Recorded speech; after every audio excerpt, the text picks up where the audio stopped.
নমস্কার বন্ধুরা, মাম্পিস রান্নাঘরে সবাইকে স্বাগত। আজকে আমি হাজির হয়েছি টেংরির জুস বা মাটন পায়া স্যুপের রেসিপি নিয়ে। এই স্যুপ এইভাবে বানিয়ে দেখবেন, যদি ভালো লেগে থাকে বন্ধুদের সাথে শেয়ার করে দেবেন। তাহলে দেখে নিন আমি কিভাবে বানাচ্ছি আজকের এই রেসিপি। সবার প্রথমে আমি নিয়ে নিয়েছি খাসির টেংরিগুলো আমি আগের থেকেই দোকান থেকে কাটিয়ে নিয়ে এসেছি। টেংরিগুলোকে আমি 2 থেকে 3 বার ধুয়ে নিয়েছি, তবুও এই টেংরির গায়ে কিছু লোম ও নোংরা থাকে, তার জন্য আমি এগুলোকে পরিষ্কার করে নেব। এর জন্য এর মধ্যে দিয়ে দিলাম 1 চামচ ময়দা। ময়দাটাকে টেংরির গায়ে খুব ভালোভাবে লাগিয়ে নিয়ে হাত দিয়ে আমি খুব ভালোভাবে চটকে এই টেংরির পা থেকে নোংরাগুলোকে আমি বার করে নেব। দেখুন, এরকম করে ঘষে আমি পরিষ্কার করে নেব প্রত্যেকটা। পরিষ্কার করা হয়ে গেছে। এটাকে আমি 3 থেকে 4 বার জল দিয়ে ধুয়ে পরিষ্কার করে নিয়ে আসবো। দেখুন, টেংরিগুলো খুবই ভালোভাবে ধোয়া হয়ে গেছে আর এর মধ্যে কোনো লোম নোংরা লেগে নেই। নিয়ে নিয়েছি একটা মাঝারি সাইজের পেঁয়াজ, সেটাকে পাতলা করে কুচিয়ে নিয়েছি। আর নিয়েছি একটা কাঁচা লঙ্কা, সেটাকে মাঝখান দিয়ে চিড়ে নিয়ে 2 ভাগ করে দিয়েছি। আমি এখানে 4 থেকে 5 কোয়া রসুন কুচিয়ে নিয়েছি আর 1 টুকরো আদা, সেটাকেও কুচিয়ে নিয়েছি। নিয়ে নিয়েছি বেশ কিছুটা ধনেপাতা কুচি, 8 থেকে 10টা গোটা গোলমরিচ আমি থেতো করে নিয়ে তারপর সেগুলোকে ভালো করে মিশিয়ে নেব। দেখুন, গোলমরিচগুলো আমার খুব ভালোভাবে গুঁড়ো করা হয়ে গেছে। এরপর এটাকে আমি রেখে দেব, কারণ এই স্যুপের মধ্যে গোলমরিচই হচ্ছে আসল। আমি এখানে প্রেসার কুকার নিয়ে নিয়েছি, দিয়ে দিলাম 1 টুকরো বাটার। আপনারা চাইলে ঘি দিয়েও করতে পারেন অথবা সাদা তেল দিয়েও করতে পারেন। বাটারটা খুব ভালোভাবে যখন মিশে যাবে, আমি এর মধ্যে দিয়ে দেব 2টো লবঙ্গ, 1 টুকরো দারচিনি আর 3টে ছোটো এলাচ। দিয়ে দিলাম একটা তেজপাতা। ফোড়নটাকে আমি নাড়াচাড়া করে নেব 10 থেকে 15 সেকেন্ড।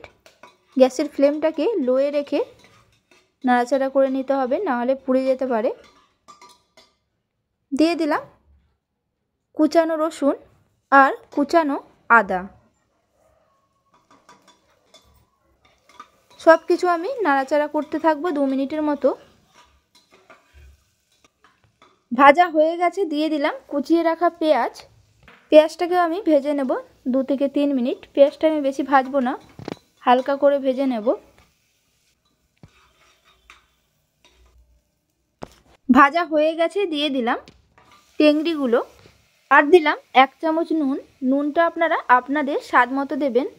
আর দিলাম 1/2 চামচ হলুদ গুঁড়ো। সব কিছু আমি নাড়াচাড়া করে ভেজে নেব 3 থেকে 4 মিনিট, গ্যাসের ফ্লেমটাকে মিডিয়ামে রেখে। দেখুন, ভাজা হয়ে গেছে, দিয়ে দিলাম জল। আমি এখানে জলের পরিমাণটা বেশি দিলাম, কারণ আমি এটা স্যুপ বানাবো, এই জন্য। দিয়ে দিলাম কাঁচা লঙ্কা, 1/2 চামচ গোলমরিচ গুঁড়ো। সব কিছু একসাথে মিশিয়ে নিলাম। এই সময় অবশ্যই নুনটাকে একবার চেক করে নেবেন।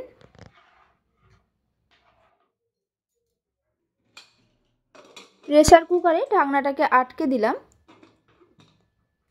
সিটি মেরে নেব 4 থেকে 5টা।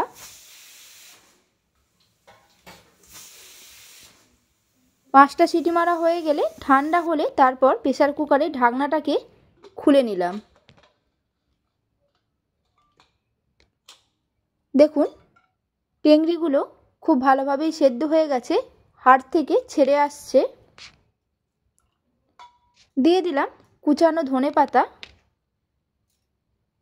আবারও আমি 1/2 চামচ গোলমরিচ গুঁড়ো দিয়ে দিলাম।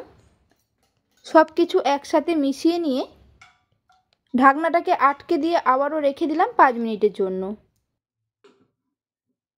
রেডি হয়ে গেল আমার আজকের রেসিপি খাসির টেংরির জুস বা মাটন পায়া স্যুপ।